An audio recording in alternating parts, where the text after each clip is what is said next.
पंजाब के मुख्यमंत्री सरदार भगवंत मान साहब, मनीष सिसोदिया जी, गोपाल राय जी, अमन अरोड़ा जी, यशोदान गढ़वी जी और हमारे आज के दोनों हीरो संजीव अरोड़ा जी, गोपाल इटालिया जी और आज यहाँ पे आई हुई सारी आम आदमी पार्टी की लीडरशिप।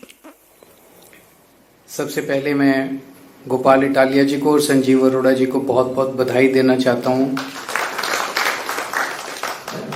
एमएलए बनने के लिए।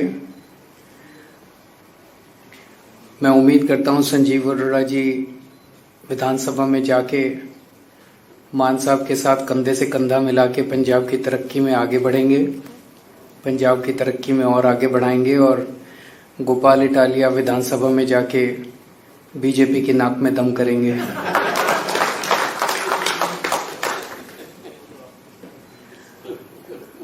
मैं गुजरात और पंजाब के लोगों का बहुत बहुत धन्यवाद देना चाहता हूं। उन्होंने इतना ज़बरदस्त विश्वास किया आम आदमी पार्टी के ऊपर और उन्हें बहुत बहुत बधाई देना चाहता हूं। मुझे बेहद खुशी है, आम आदमी पार्टी एक आज जो माहौल है, पूरी राजनीति है, इस राजनीति के सामने एक लंबी लकीर खींचने के लिए आई है, राजनीति को साफ करने के लिए आई है, एक साफ सुथरी राजनीति प्रदान करने के लिए आई है। और आज जो दो कैंडिडेट जीत के आए हैं, ये कैंडिडेट ही हमारा, वो एक अंग्रेजी में कहावत है, proof of the pudding lies in its eating. Sanjeev Arora ji और गोपाल इटालिया, इनका बैकग्राउंड देख लीजिए, बिल्कुल साफ सुथरी छवि वाले समाज सेवक लोग जिन्होंने समाज के लिए बहुत कुछ किया है। ऐसे लोगों को टिकट देके विधानसभा में पहुंचाना, ये केवल आम आदमी पार्टी कर सकती है और कोई पार्टी नहीं कर सकती। एक जमाने में कहा जाता था कि अच्छे लोग जो हैं उन्हें राजनीति में नहीं आना चाहिए, राजनीति अच्छे लोगों के लिए नहीं है। लेकिन आम आदमी पार्टी ने यह धारणा तोड़ी है, अच्छे लोगों को राजनीति में आना चाहिए, लेकिन राजनीति में आके मेहनत भी करनी चाहिए ताकि अगर आप जीत रहे हो तो जनता आपका साथ देती है। अगर आप अच्छे हो राजनीति में आ जाओ और सोचो कि अब मैंने आसान कर दिया जनता पे, अब मैं राजनीति में आ गया, अब जनता मेरे, वो नहीं। इन दोनों ने मेहनत की, आम आदमी पार्टी ने मेहनत की, गोपाल इटालिया ने मेहनत की, संजीव अरोड़ा ने मेहनत की, तो जनता ने जो भारी समर्थन दिया वो समर्थन अद्भुत था। इसका मतलब इस देश की जनता साफ सुथरी राजनीति चाहती है। इसका मतलब इस देश की जनता चाहती है कि गुंडे, मवाली, लुच्चे, लफंगे जो भर गए हैं आज पार्टियों के अंदर, उनसे छुटकारा मिले और अच्छे, ईमानदार, साफ सुथरी छवि वाले, काम करने वाले लोग राजनीति के अंदर आए। जिस तरह का मार्जिन है विक्ट्री का, ये अद्भुत है। 2 साल के बाद पंजाब का चुनाव है, 3 साल हो गए पंजाब में सरकार चलाते हुए। अक्सर कहा जाता है कि 3 साल सरकार चलाने के बाद एंटी इनकम्बेंसी आ जाती है, पर जो मार्जिन से संजीव अरोड़ा जी जीते हैं उससे तो लगता है कि एंटी इनकम्बेंसी छोड़ो, प्रो इनकम्बेंसी है। मतलब पिछली बार इसी विधानसभा में 1,15,000 वोट पड़े थे, इस बार केवल 85,000 वोट पड़े। उन 85,000 वोट में भी इनको 10,000, 10,500 वोट मिले हैं, जबकि पिछली बार 7,500 वोट में से जीते थे। 7,500, इस बार 10,500 का मार्जिन है, पिछली बार 7,500 का मार्जिन था, तो मार्जिन भी बहुत बड़ा हो गया। तो इसका मतलब लोग पिछली बार से ज्यादा समर्थन देने जा रहे हैं, पिछली बार से ज्यादा समर्थन दे रहे हैं, थापी दे रहे हैं, पीठ थपथपा रहे हैं लोग, बहुत अच्छा काम कर रहे हो, आगे बढ़ो, बहुत अच्छा काम कर रहे हो, आगे बढ़ो। ऐसा अक्सर राजनीति में देखा नहीं जाता है। तो मैं मान साहब को बहुत बहुत बधाई देना चाहता हूं, आम आदमी पार्टी की सरकार को बहुत बहुत बधाई देना चाहता हूं। जिस तरह से आम आदमी पार्टी की सरकार पंजाब में काम कर रही है, ऐसा लगता है पिछली बार 92 सीट आई थी, इस बार 100 पार तो करनी चाहिए और ज्यादा मार्जिन से करनी चाहिए। जिस तरह से गुजरात के अंदर और पंजाब के अंदर, एक और बड़ी बात है, पंजाब में नशे के खिलाफ जो युद्ध छेड़ा गया है, मैं समझता हूं जितनी आशीर्वाद हमें गांव-गांव से, छोटे छोटे परिवारों से मिल रहे हैं, जिनके बच्चे नशे के अंदर डूब गए थे, वो नशे में बाहर आ रहे हैं, वही आशीर्वाद हम लोगों को तरक्की देता है।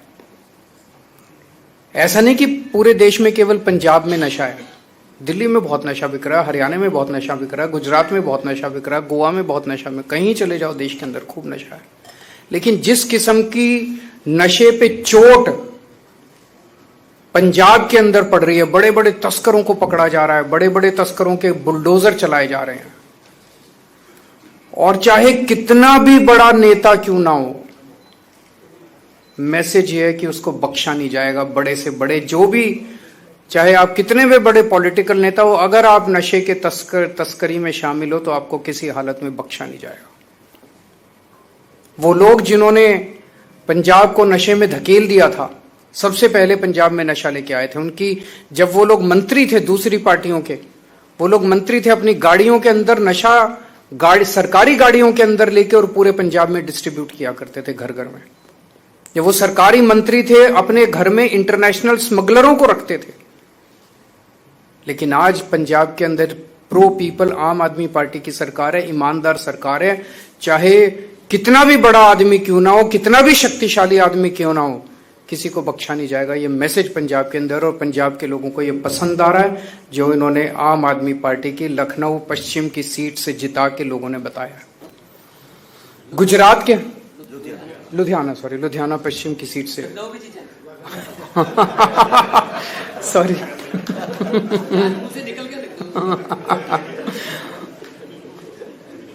गुजरात के अंदर जो मार्जिन हमारा आम आदमी पार्टी की उसका है, पिछली बार हम लोग ये वाली सीट बहुत कम मार्जिन से जीते थे, लेकिन इस बार भारी मार्जिन से, लगभग दुगने 3 गुना मार्जिन से, पिछली बार के मुकाबले 3 गुना मार्जिन से लोगों ने जिताया है। ये दिखाता है कि गुजरात की जनता त्रस्त हो चुकी है। मैं अभी गुजरात गया था जब आखिरी बार चुनाव प्रचार के लिए, तो गुजरात सरकार में काम करने वाला एक मंत्री मिला मुझे, उनका मंत्री बीजेपी का। मुझे कहता है, सर पूरी गुजरात की जनता बीजेपी के शासन से, 30 साल के शासन से त्रस्त हो चुकी है बुरी तरह से, उन्हें हराना चाहती है।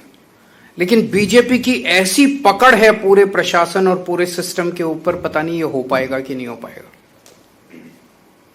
मैंने उसको कहा, भाई एक ही चीज है, ये जनतंत्र है, और जिस दिन जनता खड़ी हो जाए उस दिन बड़े बड़े सिंहासन डोल जाते हैं। तो मैं समझता हूं कि गुजरात की ये जीत आने वाले गुजरात के 2027 के चुनावों की तरफ इशारा है। ये दिखाता है कि गुजरात की जनता एक तरफ बीजेपी से त्रस्त हो चुकी है, दूसरी तरफ आज तक उनके पास विकल्प नहीं था 30 साल में। अब आम आदमी पार्टी एक विकल्प के रूप में, अच्छे विकल्प के रूप में सामने है। तो आम आदमी पार्टी के रूप में एक उम्मीद देखते हैं, आशा देखते हैं गुजरात के लोग। कांग्रेस विकल्प नहीं था, कांग्रेस बीजेपी की गोद में है, कांग्रेस बीजेपी की जेब में है। आज मैं आपको एक सिंपल सा उदाहरण देता हूं। पहली चीज तो ये, पिछले चुनाव में कांग्रेस को 17 सीट मिली, उनके 17 में से 5 विधायक छोड़ के बीजेपी में चले गए। हमारे को 5 सीट मिली, 5 में से 1 विधायक छोड़ के बीजेपी में चला गया। कांग्रेस के साथ हमारी बातचीत हुई, बातचीत यह हुई कि तुम्हारी 5 सीटें हैं, हमारी 1 सीट है। कांग्रेस ने कहा इन 5 सीटों पे आप चुनाव मत लड़ो, इस 1 सीट पे हम चुनाव नहीं लड़ेंगे। हमने कहा ठीक है। उन 5 सीटों के चुनाव पिछली साल हुए, आम आदमी पार्टी 5 सीटों पे चुनाव नहीं लड़ी। इस बार 1 सीट का चुनाव, जो आम आदमी पार्टी वाली सीट थी, वो वाला चुनाव हुआ। बीजेपी से आदेश आया, कांग्रेस उस आदेश को मना नहीं कर सकती थी। कांग्रेस ने आम आदमी पार्टी के साथ धोखा किया और अपना कैंडिडेट खड़ा कर दिया। पिछले साल जब उनकी 5 सीटें थी, हमने अपना कैंडिडेट खड़ा नहीं किया, लेकिन इस बार जब हमारी सीट थी, उन्होंने अपना कैंडिडेट हमें हराने के लिए खड़ा कर दिया। ये साफ दिखाता है कि कांग्रेस से उम्मीद नहीं है इस देश को। कांग्रेस बीजेपी के साथ, और कांग्रेस की टॉप लीडरशिप मिली हुई है, टॉप मोस्ट लीडरशिप मिली हुई है बीजेपी के साथ। और ये मैं पूरी जिम्मेदारी के साथ कह सकता हूं, और पूरे सबूत हैं इस बात के, टॉप मोस्ट कांग्रेस की लीडरशिप बीजेपी की गोद के अंदर बैठी हुई है। एक कांग्रेस का आम कार्यकर्ता जो गली गली के अंदर घूमता है वो अपने आप को ठगा सा महसूस करता है जब वो देखता है कि उनके ऊपर वाले सारे बड़ी बड़ी बातें करते हैं, कभी शादी के घोड़े की बात करते हैं, कभी रेस के घोड़े की बात करते हैं और जाके हाथ मिला लेते हैं बीजेपी के साथ। लेकिन बड़ी इंटरेस्टिंग है, अल्टीमेटली तो जनतंत्र है, जनता मालिक है। वो 5 सीटें हमने छोड़ दी फिर भी वो हार गए कांग्रेस वाले। उन्होंने 1 सीट हमारी नहीं छोड़ी, वो भी हम जीत गए। कांग्रेस के लड़ने के बावजूद हम जीत गए। तो जनता भी अब धीरे धीरे कांग्रेस को, और ये दोनों पार्टियां इकट्ठे होकर लड़ रही हैं, ये क्या दिखाता है? ये एक सिस्टम है। आम आदमी पार्टी कांग्रेस और बीजेपी से नहीं लड़ रही, आम आदमी पार्टी इस व्यवस्था से लड़ रही है। ये दोनों पार्टियां एक ही सिस्टम है, और वो सिस्टम है सत्ता से पैसा, पैसे से सत्ता। सत्ता हासिल करो, खूब पैसा कमाओ, फिर शराब बांटो, दारू बांटो, पैसे बांटो, साड़ी बांटो, बर्तन बांटो और चुनाव जीत जाओ, और फिर चुनाव जीत के फिर पैसे कमाओ और फिर चुनाव में पैसे बांटो। सत्ता से पैसा, पैसे से सत्ता, ये सिस्टम है इनका। इस सिस्टम के खिलाफ आम दोनों पार्टियों का एक एक सिस्टम है। और आप देखोगे कभी इस पार्टी का इधर, इस पार्टी का उसमें, उस पार्टी का इधर, पता ही नहीं चलता कौन किस पार्टी में। यशोदान जी बता रहे थे पिछले 7-8 साल में कांग्रेस के 70 गुजरात के बड़े नेता, 70 कांग्रेस के बड़े नेता जो है बीजेपी में शामिल हो गए। क्या बचा? वो तो बीजेपी कांग्रेस ही बन गई। तो केवल और केवल आम आदमी पार्टी देश के लिए लड़ रही है, गुजरात के लिए लड़ रही है, पंजाब के लिए लड़ रही है, भारत के लिए लड़ रही है, इस सिस्टम से लड़ रही है। और ये सारी पार्टियां एक ही सिस्टम का हिस्सा है। मैं जनता को बहुत बहुत धन्यवाद देता हूं कि वो आम आदमी पार्टी में उनका विश्वास है। सभी कार्यकर्ताओं को बहुत बहुत बधाई देता हूं इस शानदार जीत के लिए, और मैं उम्मीद करता हूं कि ये गुजरात और पंजाब के दोनों चुनाव सेमीफाइनल साबित होंगे। आने वाले 2027 के पंजाब के विधानसभा चुनाव में हम 100 से ज्यादा सीट लाएंगे और गुजरात के अंदर आम आदमी पार्टी अपनी सरकार बनाएगी। बहुत बहुत शुक्रिया।